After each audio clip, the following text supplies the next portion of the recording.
What's up, guys, and welcome back to the channel. UFC Abu Dhabi, Sandhagen versus Nurmagomedov takes place this weekend. 13 fights on the card, and it's actually a pretty fucking fun card. Some of the prelims are a bit dead, but apart from that, the whole main card's amazing, and then there's even some really fun fights on the prelims. So I'll be giving my prediction and breakdown of every single matchup on the card, starting with the first fight, ending with the main event. Yeah, let me know your picks in the comments. Like, subscribe, follow my Instagram, Left Lane MMA, for more content. And yeah, let's get into the video. So, first fight on the card, Dumas versus Tuluilin. Dumas is the favourite, pretty sizable favourite as well. This fight was booked for the Saudi Arabia card in June. It is now rebooked. It pretty much got rebooked immediately. I think Dumas, looking at him, they probably did not let that man pass borders. They're like, nope, fucking get out of here. You're not coming into the country. That's haram. That's my guess as to why Dumas was not able to make the fight. But they rebooked it. I mean, it's now in Abu Dhabi, so I don't know what I'm talking about. That was in Saudi Arabia. So that really hasn't changed. But I'm picking Dumas to get the win. Look, Dumas, he's just a better fighter than Tuluilin. Is he that much of a better fighter? Probably not. Is Tuluilin completely awful? Yes. Is Dumas completely awful? I wouldn't say completely awful. I would just say awful because, look, Tuluilin, he's losing fights. He's lost to some decent guys. He lost to Robocop. I think he lost to Iron Turtle. He's lost to some, excusable losses, right? He got TKO'd on the feet by CLD. Dumas, to be fair, did lose to Cody Brundage. Awful look. So I don't mind the idea of Tuluilin winning. I could see him getting it done, but he just has not shown me anything good in the UFC at all. Dumas has looked just somewhat decent in fights. Like, he beat Abu Dhabi. Again, Abu Dhabi is awful. But on a full camp as well, the first time around, I think it was short notice for Dumas, but now on a full camp, I'm going to go with Dumas to get the win. I think he implements the grappling. Tuluilin's got awful takedown defense. Maybe he's just better. I don't hate the idea of him winning. I could see it, but I'm going to go with Dumas to win. I don't think he should be this big of a favourite, though. Definitely not someone to bet on or add in any parlays. Let's move on, though, to the next fight. Next up, we got Bedoya versus Herbert. Herbert coming in at -175 as the slight favourite, or moderate favourite, I would say. I'll pick Herbert to get the win. Not just because he's the favourite, obviously, but I do think he is the cleaner striker. I think he is the better fighter overall. Bedoya, it's weird because this guy arguably beat Chaos Williams in his debut, but then in his next fight, he loses cleanly to Sandhagen. So it's hard to gauge how good he is. He's also coming down from welterweight. Look, he was not a big guy at welterweight, so I don't think it's going to be, but 15 pounds, dropping from what's it called, a featherweight to bantamweight or lightweight to featherweight, that's enough. But normally we see fighters go up. We don't see heaps of people go down, especially from welterweight to lightweight. That 15-pound jump is you'll see people go up. You don't see many people cut down. Diaz went up, Masvidal went up, Burns went up. A lot of these guys go up. But I don't think going down is going to work out too well for Bedoya. I think he might look pretty shit on the scale as well. So keep an eye on the weigh-ins, maybe misses weight. If not, if he looks real good and shredded, I might consider a pick change or be worried about my pick. But Herbert, he's losing fights to pretty good opposition. He lost to Ferguson, so that's probably his worst loss in terms of the worst name that he has lost to. But KO'd by Topuria or whatever. This guy had a draw with Ludovic Klein, who just thumped up Thiago Moises and beat him by 30-27 decision. He's not a bad fighter. Look, he's training with Leon Edwards. He looks like the fucking Indian version of Leon Edwards, if I'm being honest. But yeah, I'm going to go with Herbert to be a bit better on the feet, a bit cleaner.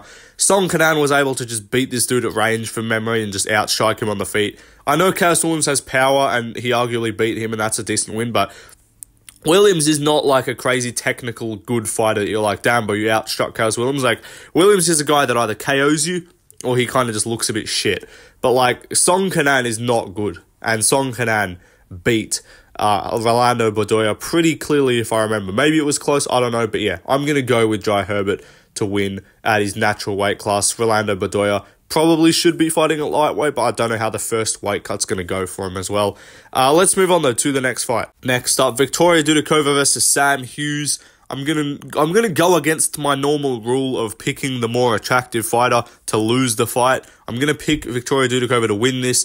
So normally the tried and true method, and it even showed itself it reversed itself last weekend. So that's why, because last weekend I picked Molly McCann to beat Bruna Brazil. Obviously, Molly McCann is completely clapped. Bruna Brazil, somewhat attractive woman.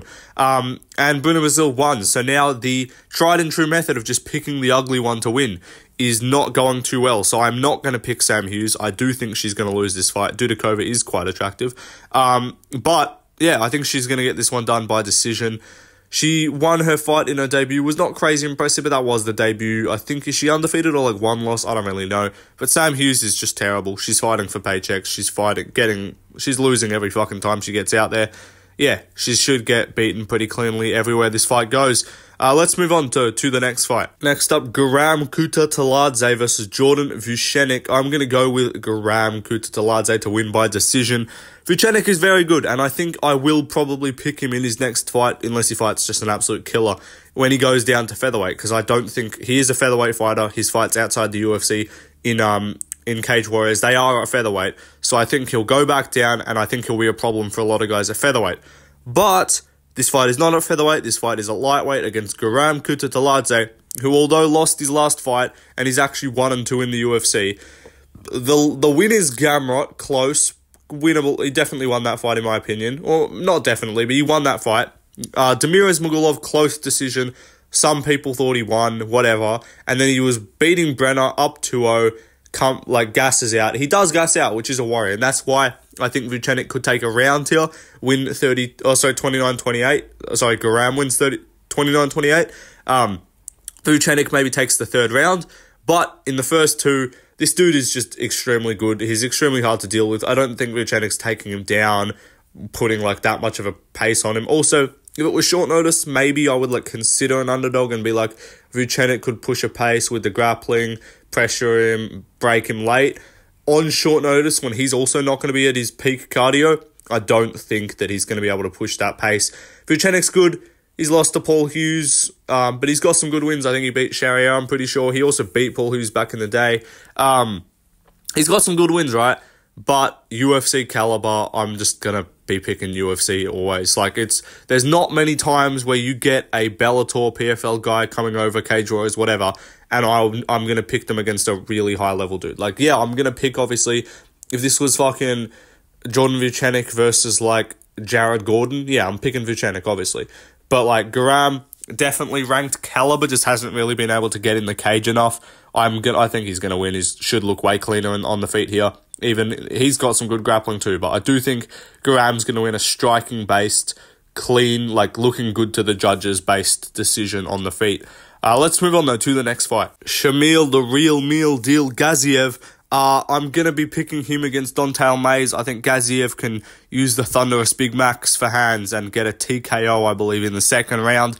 Similar to how we saw in his debut. Maybe Gaziev comes out patient, but I think we're going to see just an absolute athletic weapon, Shamil Gaziev, which we know he is. We know he is obviously probably the most athletic heavyweight in the division. Tom Aspinall, compared to Tom Aspinall looks like fucking Ben Askren out there compared to Shamil Gaziev in the athleticism department, of course.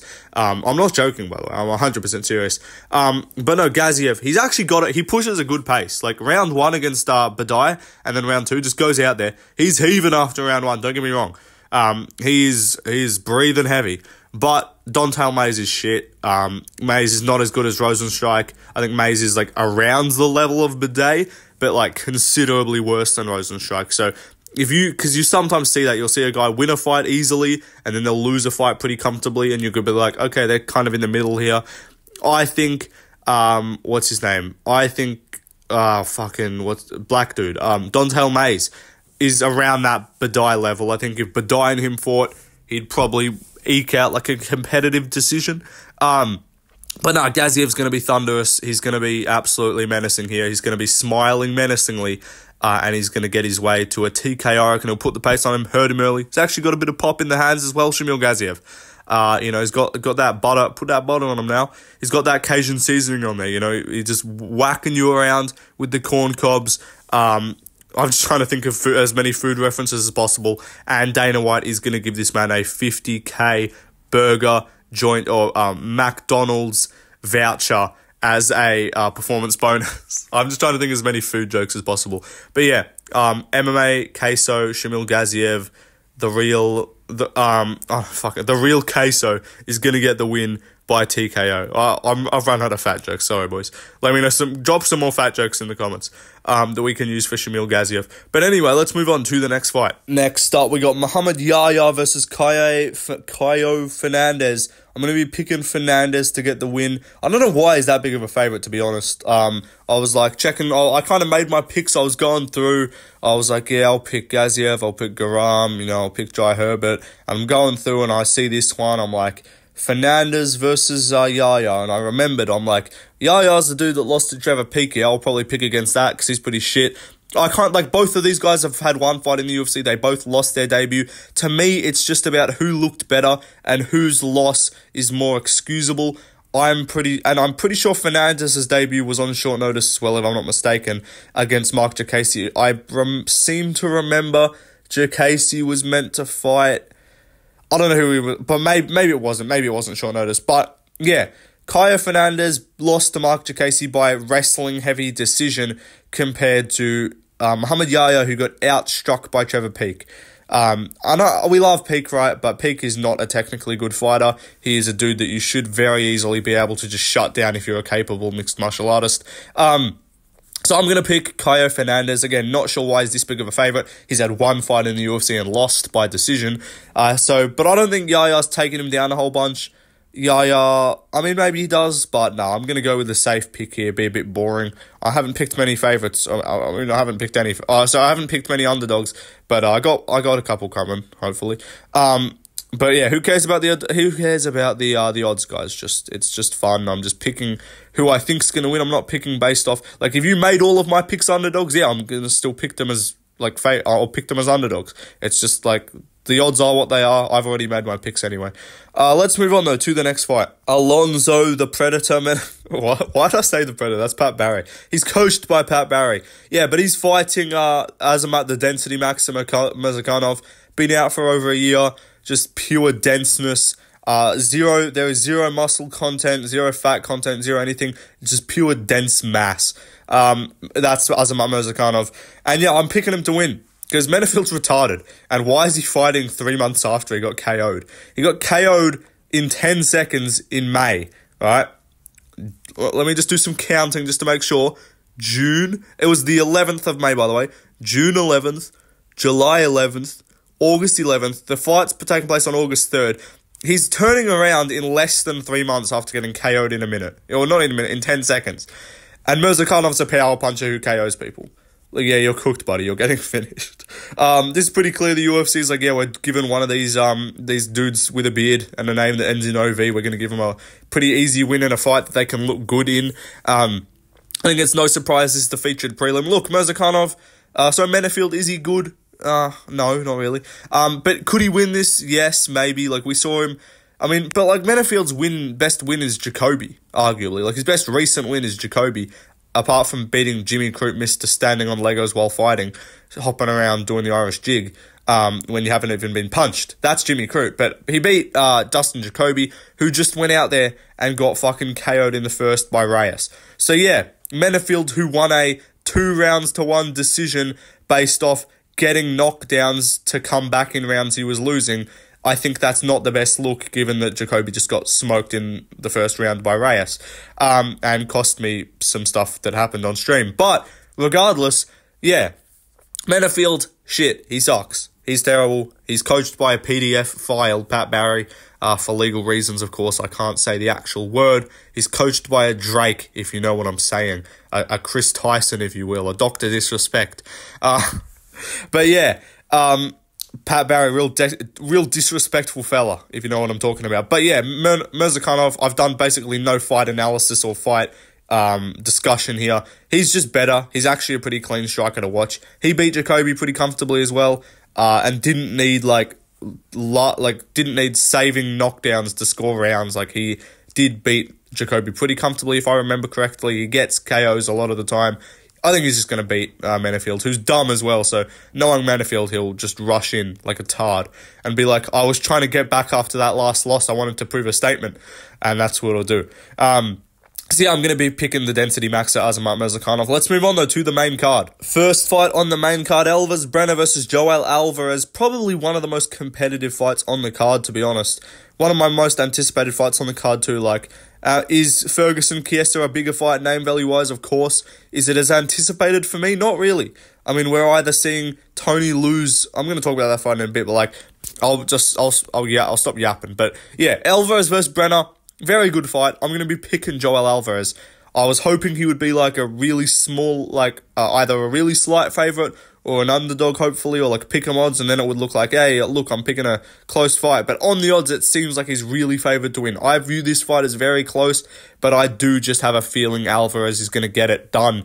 Alvarez Brenner is a very good fighter, right? He beat Guram. That's a very good win. We'll see how that ages, though, because if Guram goes out there and loses to Jordan Vucenic, then maybe I'll be more confident with my pick of Alvarez. But let's not forget, this guy arguably got a robbery decision in his debut against, Zubaira Tukhugov, beats Guram, lost the first 2 rounds, got dropped at the end of the first, bad.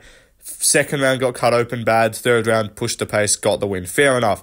Then he beats Kainan Krzyzewski. Hasn't aged all that well. Krzyzewski just lost to Kurt Holloway. Then he lost to Oleksiejczuk in a fight which he looked really sloppy in. He did not look as technically good in the Oleksiejczuk fight as he did against Guram. Guram, he actually looked pretty technical. He actually had some moments early. But I just think Alvarez has the finishing potential here. He's never won by decision, so I think in my opinion, it's either a Alvarez TKO or club and sub early, or it's a Brenner decision. I don't see Brenner finishing Alvarez. Alvarez has been finished by Arman Sukin, right? Arman he slipped over, ended up on bottom, cut him open bad, and just kind of kept the momentum in that fight. So yes, is Alvarez a guy that can be, you can get the momentum and kind of keep it and just break him a little bit? Yeah. I don't think Brenner does that, to be honest. And I don't think it actually gets to the third round to the point where Alvarez is going to be gassed. I think what's going to happen is Alvarez, if the Moises fight didn't happen, I would probably be picking Brenner, right? But the prospect of just Joel Alvarez going out there and just looking how he did against Moises, goes out there and just smokes Moises on the feet immediately. Elbows the fuck out of him, knees him, beats him up, finishes him standing with a TKO in the first. Who the fuck does that to Moises? I know Moises is not some top 5 guy, top 10 guy, but I think Moises is around the level of Guram, to be honest. Right now, I think I'd probably pick Guram to beat Moises, but that's a very good win to have. And Alvarez just goes out there and smokes him. And it's a similar situation to a fight that happened a couple of weeks ago between Montel Jackson and Damon Blackshear. And I picked Damon Blackshear to get it done by decision based on getting some takedowns, avoiding the big shots, avoiding the shots from the longer, lanky striker with the power, and just implementing the grappling and getting it done. And I picked Damon Blackshear, and he got fucking flatline KO'd in 18 seconds or some shit. I think I'm going to start picking these dudes that just have more finishing potential on the feet. When I can see it just lasting on the feet and staying there for a while, and I know Brenner is pretty sloppy and has been caught, got dropped by Guram, got rocked by a couple times. Brenner is open as fuck on the feet. That's the shootbox style. He doesn't have some granite chin. He's got a great chin, but not he's not unknockdownable. He's never been finished yet, so I am picking I'm picking against history. I'm picking something that hasn't happened before, which is Brenner being finished. But I just see the finishing potential on the feet early of Alvarez being too high. I think Brenner's too open as well. And unless he just... Look, one thing needs to be mentioned. Alvarez has an 11% takedown defense. So if you think Brenner's going to shoot takedowns, which he's capable of getting, Brenner doesn't have the highest takedown accuracy in the UFC. Either fails a bunch of takedowns. But if you think that he's going to shoot on Alvarez and you think he can hold him there when he does, then pick Brenner or put a bet on Brenner as an underdog, because Alvarez has basically not stuffed any takedowns. He stuffed one singular takedown. But I think a lot of the time he's willing to go to the ground because his guard's really good, his submissions are great. He's got a lot of guillotines too. Could see, I could see Can't think. I could see Brenner falling into a guillotine. Do I see him tapping? No, probably not. Or do I see him, like, just immediately getting subbed? No. But Alvarez is just very good at getting those submissions. Lucas Tracy's retarded. He's like, oh, Alvarez, you know, he's well known for getting the takedowns. Maybe he can get the takedowns against Brenner. I swear that dude just, like, doesn't know who he's talking about. Like, Alvarez has never taken down someone ever in the UFC. Ever, Dana White says. Never taken someone down in the UFC. 0 takedowns in the UFC scored. So Lucas Tracy's just like, yeah, if Alvarez can get the takedowns, maybe he can get the win here. No, I do think Alvarez is going to win. I think he cracks him early on the feet. And I think he gets it done by TKO, drops Brenner and just pounces on him and has better finishing potential than Oralby, who dropped Brenner and immediately shot a takedown.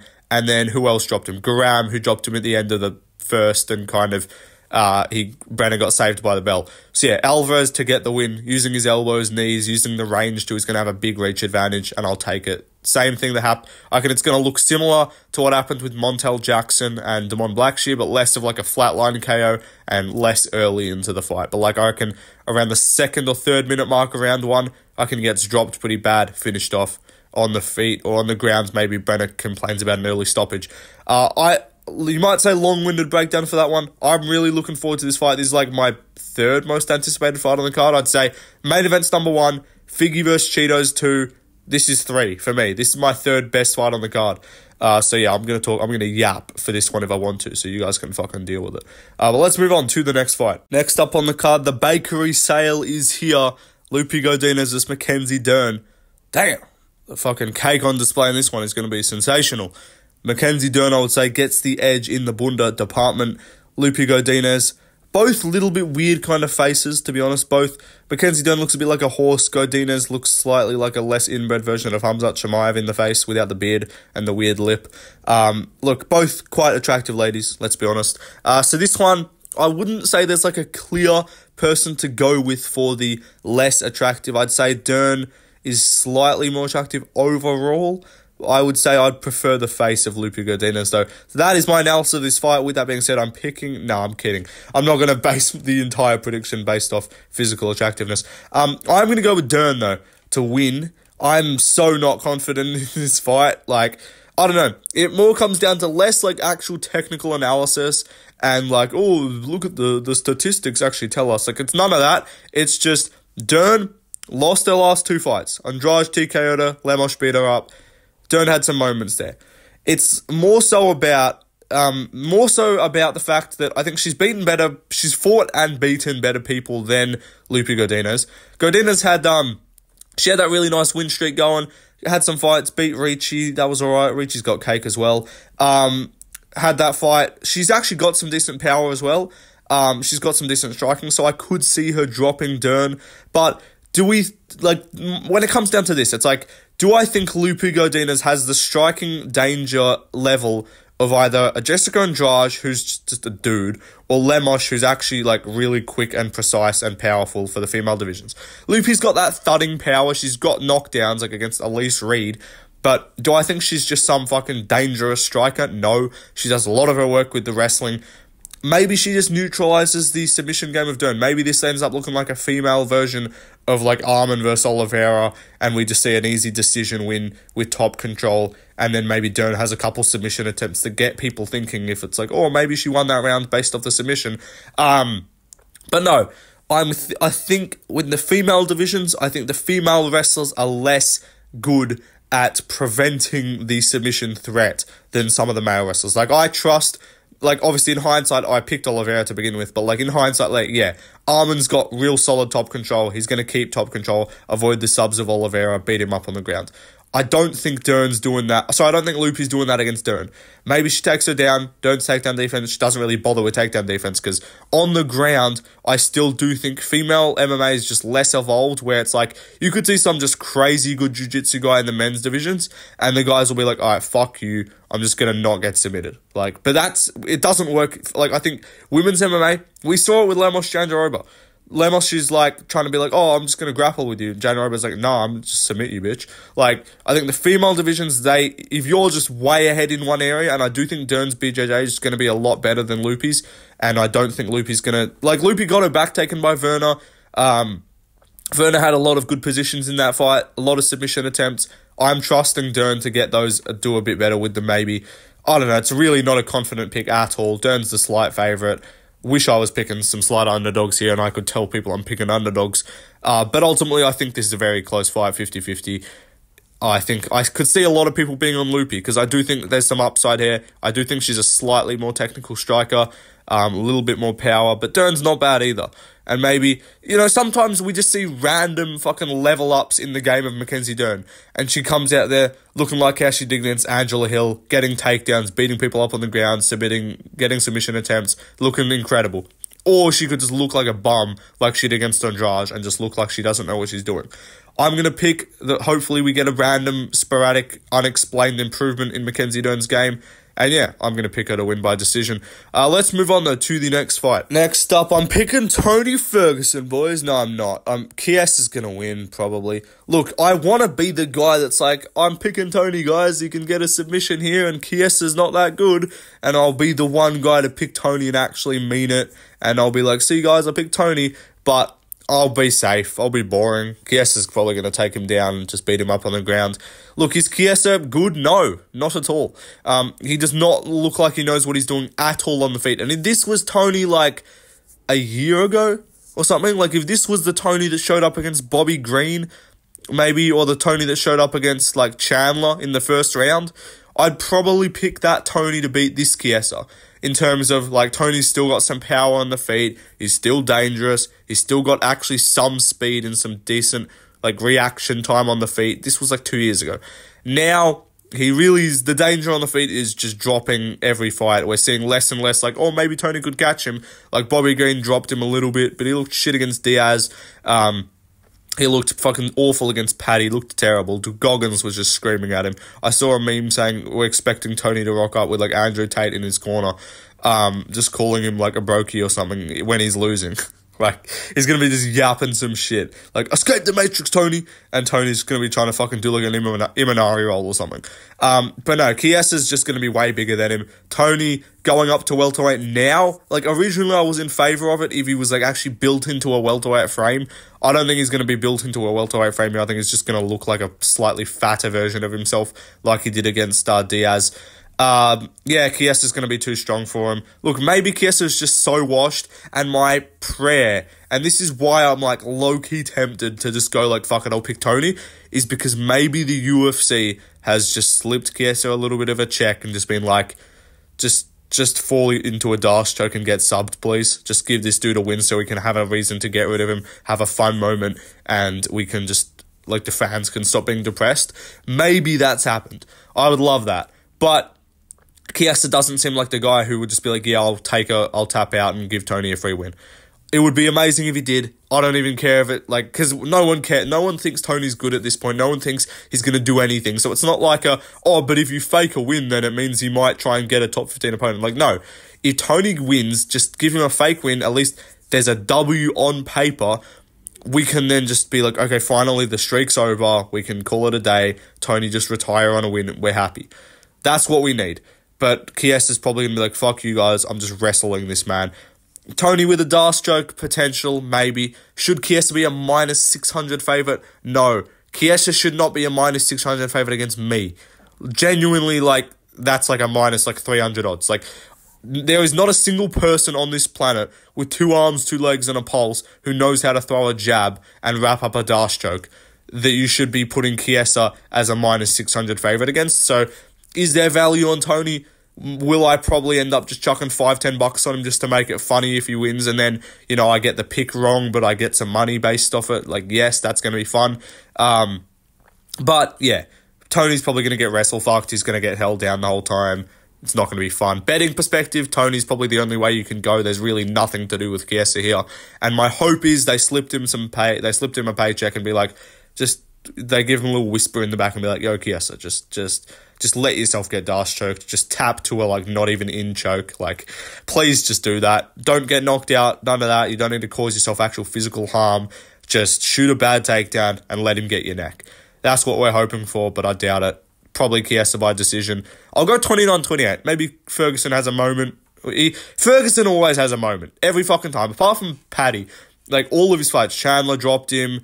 Bobby Green dropped him. Like, he had Gaethje dropped him. Oliveira really didn't have much, but like most of his fights, he has a moment. I think he'll have one here, win a round, maybe the first or third. But I think that middle rounds, seconds, like later half of the first, early half of the third, that whole second round, I think it's all going to be Chiesa doing a whole bunch of nothing. Just doing some Mikhaev maxing, if you know what I'm saying. But let's move on to the next fight. Next up, Marlon Chito Vera versus Davison Figueiredo. I'm going to be picking Figgy to win by decision, and I do have a worry that he's going to lose because I'm seeing a lot of people picking Figgy. He's a slight favourite. A lot of people are picking my boy Figgy Smalls. But I don't know. It's just like, you know, when you get that fight where it's like a pretty close odds and everyone's like, yeah, we're definitely picking Figgy, right? And then Cheeto just wins. Like, could I see Cheeto doing some fluke shit? Yeah. But I think Figgy's quicker than him on the feet. Cheeto's obviously got more power. Figgy's not going to finish him on the feet, I doubt. That would be very surprising. On the feet, he looked kind of mid against Garbrandt, to be honest. But, to be fair, Cheeto has just never looked good for, like, the duration of a fight. Like, when has Cheeto throughout an entire fight, you've just been like, yeah, bro, this guy's levels ahead. Like, I'd say his most clean performance where he didn't rely on knockdowns or a knockout to win was Munoz. Like, Munoz was a decision win. He won that fair and square, like 3-2 or 3-0 or 2-1, whatever. I thought it was a 5-rounder for some reason. Most of his fights are. But, like, Font got, like, one half the rounds based on knockdowns. Got outstruck. Cruz got a head kick in the fourth, was down 2-1. Like, Edgar was losing. Got that front kick. Like, he looks just mid always. He looks shit. And then he just wins. But Figgy, even if that's the case and if he's losing, I don't think he just catches Figgy out of nowhere. Figgy's never just been flat out fucking KO'd. Like, his TKO loss to Moreno was the eye injury. And maybe Cheeto can do that shit. Maybe Cheeto can just do some weird stuff where he just damages him up and causes the doctor to stop it or some shit like that. Maybe.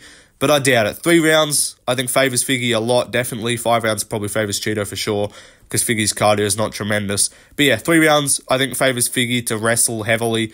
Cheeto's takedown defense is pretty shit, to be honest. Sandhagen held him down and 10-8'd him in the first, or like probably 10-9, but like arguable 10-8s in the first, and even the second was pretty dominant. So yeah, I think Figgy should be able to win at least 2 rounds early, first and second. Maybe Cheeto comes alive in the third, puts the pressure on him. But I think Figgy's just way better. He looked real good against Font too. That's like, I think people are like, oh, he just beat Garbrandt. No, like, bro, his debut beat Font. Looked real good. I picked Font in that fight. I thought Font would TKO him. He looked real good against Font. Looked better in terms of just throughout the whole fight. Obviously didn't get all the knockdowns, the flashy stuff like Cheeto did. But he looked better in terms of like a cleaner performance than Marlon Vera did against Font. So yeah, I'll pick Figgy to get the win. A lot of grappling, a lot of takedowns. Maybe subs him. That'd be sick if he gets a finish. If he gets a finish, he arguably deserves a title shot. If it's a decision, probably needs one more. But yeah, great fight. Really looking forward to this one. Let's move on, though, to the next fight. Next up, Shara Magomedov versus Mikhail Oleksiejczuk. I'm going to be picking Shara Magomedov to win by TKO in the first round. I don't know if you've seen, I assume he's joking. It seems like what Volkov was doing in the lead up to the Pavlovich fight, being like, I'm terrified of this dude, I'm not striking with him. Anytime I used to stand with him, I would lose in the gym. Like, have you seen Mikhail? Someone commented, like, are you going to go to KSW after you lose this fight? And he's just like, if I lose, and I probably will, I'm quitting sports or something. Like, I assume that's a joke. But if it's not, then okay, fair enough. Like, give up maxing. Just hopeless maxing is the best base for MMA, apparently. But no, Mikhail's, I just don't think he's the same level of striker as Shara. Is Shara that amazing? No. Am I like thinking this dude's going to be a top 10 guy? Definitely not. But he's still very solid at striking, and Mikhail's not a grappler. Unless Mikhail just goes out then is like, fuck you, I'm going to just Waldo Cortez Acosta max this, like against Rebellis de Spain, and just spam takedowns from the get-go. Maybe he wins, but, you know, it's Abu Dhabi. Shara will get away with some cage grabs here and there. It'll be fine. He'll be all right. He'll be getting just literally hoisted into the air, Marab O'Malley style, and just grab the cage. Like, just fully grab it. And God, I was just like, this is a hard warning, buddy. Listen here. Like, he'll just do some bullshit, and then, like, Mike Beltran's going to be, do not make me enforce the rules. Do not make me do my job. Like, well, Mike Beltran, I wanted to mention that really quickly. Mikhail Cap. Dude, he literally tried to fucking pants him, dack him, like, pull his fucking, like, reveal his asshole to the world. And then he's like, do not make me enforce the rules. Like, bro, you're a ref. It's your job. And he's like, do not make me do my job. Like, what the fuck? So yeah, I'm almost certain Shower's going to get away with a cage grab or two here, but on the feet, he'll beat him up. Mikhail's, like, coming off an arm injury too. He fought in June, right? This is 2 months on the dot, pretty much. 2 months since, not like a broken arm, but like an arm injury for sure. It definitely was injured. I don't know how that's going to go. Short notice factor too. Shower's probably stayed there. Mikhail's probably going to have to fly over a little bit, maybe a bit of jet lag. I don't know. I'm looking for other reasons to add to my confidence. But yeah, Shower is just a better striker. But if you want to pick Mikhail, who's got some power, could catch him, that'd be a good pick. Honestly, I'll respect it if it pays off. But I'll be safe. I'll go with Shower. Let's move on, though, to the main event. Corey Sandhagen versus Umar Nurmagomedov, the main event of the evening. I'm picking Corey Sandhagen. Look, partially because I haven't picked any other favourites on this card. So yeah, I'm going to go with Corey. Not intentional, by the way. I make my picks and then I check the odds afterwards. And I, to my dismay, have only picked one favourite this whole card. But whatever, it's fine. But yeah, Corey Sandhagen, I straight up don't think he should be plus 240. If you want to make this fucking pick 'em odds and be like, hey, we think Umar's real good. If you think otherwise, you should bet Corey here at this low number. But like, I think they're trying to probably bait some people into like a big plus money Corey underdog bet, but I think a lot of people are like cautious to bet against the Dagestani. Like, not many people are going to bet Umar, but I don't think a lot of people are going to bet against him. So yeah, I don't know, the odds makers doing some trickery here. Also, another reason why I'm not picking Umar, because the last time I fucking picked an unproven Dagestani in a main event with a top 5 fighter when this guy was like basically unranked was Ikram against Whittaker, because I was like, Whittaker's way better than him. Whittaker's literally better everywhere. He's a better striker. He's probably a better grappler. He's got more cardio. He's not taking the fight on short notice, whatever. I know that he's not short notice, but like, everything's in favour of Whittaker, by the way, guys. But I just have a weird feeling that Ikram's going to win. Like, a retarded pick for me. I still acknowledge that was probably my worst, like, notable prediction to this day. But again, it was just the vibes. I literally said in the video the whole time, it was all vibes. I had no real reason. It was just assumptions. You know, it's in Saudi. Who's, like, can you not tell me that you could probably see Ikram pulling some weird shit off? And that is the only reason, to be honest, why I would pick Umar. Is like, oh, he's an undefeated Dagestani. He's fighting in the Middle East. He's going to win. Like, that's not, that I'm not doing predictions on that shit anymore, bro. After the Ikram fight, I'm not doing that. I'm not just doing the, because when Ikram versus, like, last year, when he beat Wally Alvarez, and I heard people being like, I love to see a Whittaker fight down the line. I'm like, bro, Whittaker would smoke him. And it's weird, because then the fight comes around, and I'm like, I just got a weird feeling it beats Whittaker, pulls off some fluke shit. I think that's the same thing with Umar. Umar, less fluky, needs to, like, he doesn't need as much of a fluke to win, like Ikram would have against Whittaker.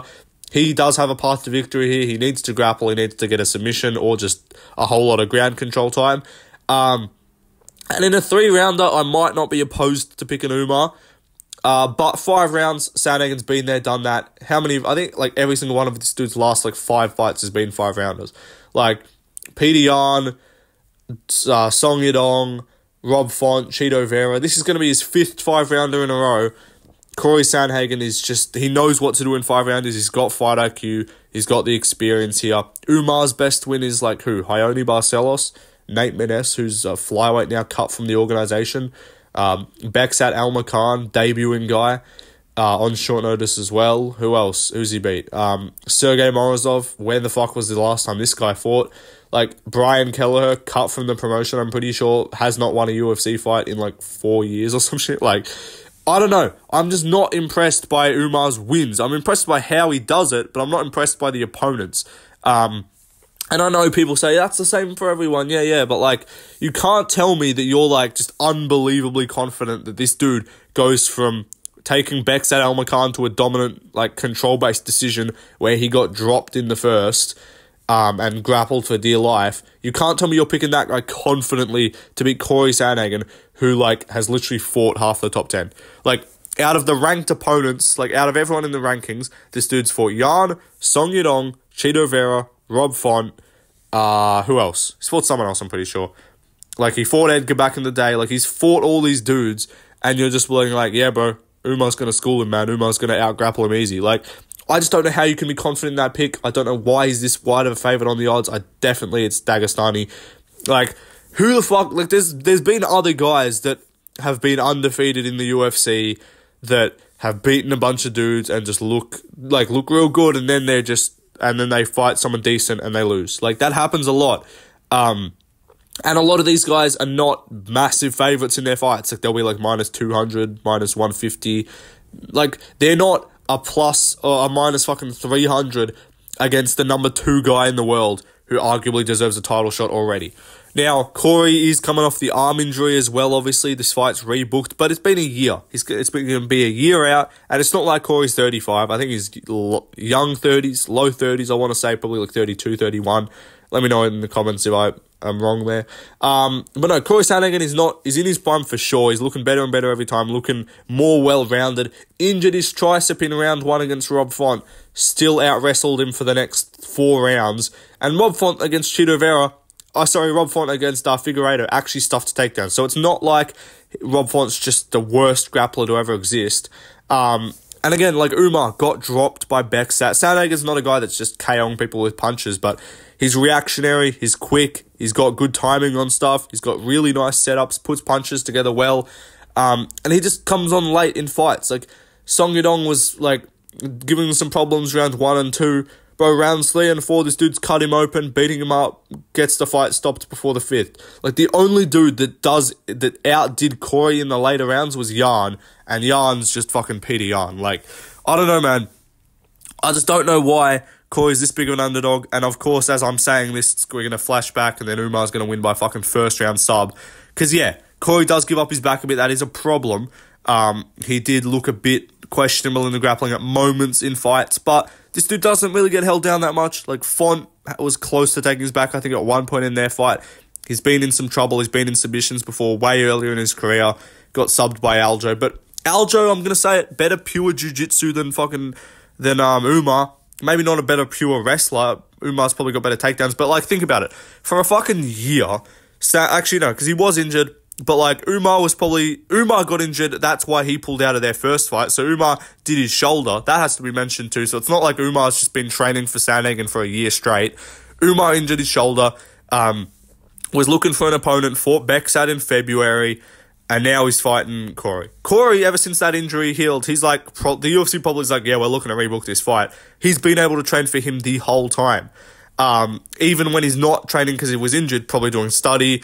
game planning, doing all that shit. He's in the science lab, you know. Corey Sandhagen doing his breakdowns. And I do think he's going to be really well prepped for this. I think that everyone applauds the Dagestanis for their preparation, and oh my god, Khabib prepared Bilal to win and all this shit. Corey's a really good preparer as well. Corey knows what he's fucking doing. He watches tape. He knows patterns. He knows all this shit. And I think he's going to be prepared for Umar. I think he's can start. Maybe he gets taken down early. I think I'm going to pick him by 48-47 decision. Because I think Umar might take him down early. Might be a bit of a scare. But it's not like Umar is just like, oh my god, can't go to the ground with this dude. You're fucked if you end up on the ground with him. That's not who Umar is. Like, he subbed Kelleher after failing a couple takedowns early. He failed some takedowns against Menes. He got all of his takedowns against Al-Makan. Beksat Al-Makan is the size of a fucking flyweight. Umar's a big bantamweight, but, like, Beksat looked tiny in there. And even Beksat was able to just, like, hip thrust and just, like, shrimp out of there and just end up on top somehow. Not on top, he would end up on his feet. Like, Beksat just did the just stand-up technique against the Dagestani. Like, alright, maybe your top control is not just the most, like, crazy thing ever. I don't think Corey's getting subbed. I don't think he's going to get just beaten the fuck out of on the ground. He's got a crafty guard. He knows what he's doing down there. And yeah, I think he's just prepared, and Umar's not going to deal... Umar's going to be like, the fuck is this, brother? This guy actually know how to defend takedowns. And he's just going to be like, I know like this, brother. This guy not to just give up neck immediately. And he's going to just lose, I reckon. Nah, like, I don't think Corey finishes him. But even Corey's got, like, flying knees. I'm sure he's going to have a lot of setups planned for the takedowns. I think he'll have Umar biting on feints and shit. Umar's going to be nervous. Hasn't been there in those main events. Corey has. Umar's like big main event in Abu Dhabi. It's going to be the same as Ikram, I think. Ikram was fucking shitting himself, looked real scared when he was walking out. He's trying to play it calm, and Umar's going to be like, I don't want to fail the Dagestan family, brother. I not fail my mountains. Otherwise, I go back and my goat leave me, brother. So yeah, I do think Umar's going to be like real nervous, not going to perform as well as he might, to be honest, just based off nerves. And I reckon Corey gets it done. And I really hope he does, because I don't want fucking Umar Nurmagomedov to get a title shot when he's somehow ranked number 9, despite not beating a single person who's ranked at bantamweight. Yeah, fucking hell. Anyway, I know people are going to come back to this in my post-fight recap and be like, casual, bro, you picked Corey Sandhagen, man. You're just hating, bro. Umar won, inshallah, by the father's plan. Like, I know there's going to be those people that come back to this video when I get the pick wrong. But no, I think Corey's going to win. And as a plus 240 underdog, I just don't know why he's that wide. Anyway, that's the video done, guys. Those are my picks on screen. You can read them. I'm not reading them out again. But like, subscribe, follow my Instagram, Left Lane MMA. Leave a comment on your picks. Follow my clip channel, Right Lane MMA. Some random fucking viewer of the chat when I go live just said I'm gonna make you a clip channel. So I'm like, alright, sick, bro. So go subscribe to him. But yeah, more videos coming soon. I got a good one in the works. I haven't started doing anything on it yet, but I've got a couple good plans. But leave some ideas if you guys want some more plans. So yeah, let me know in the comments. Anyway, peace out, guys. Inshallah, father's plan.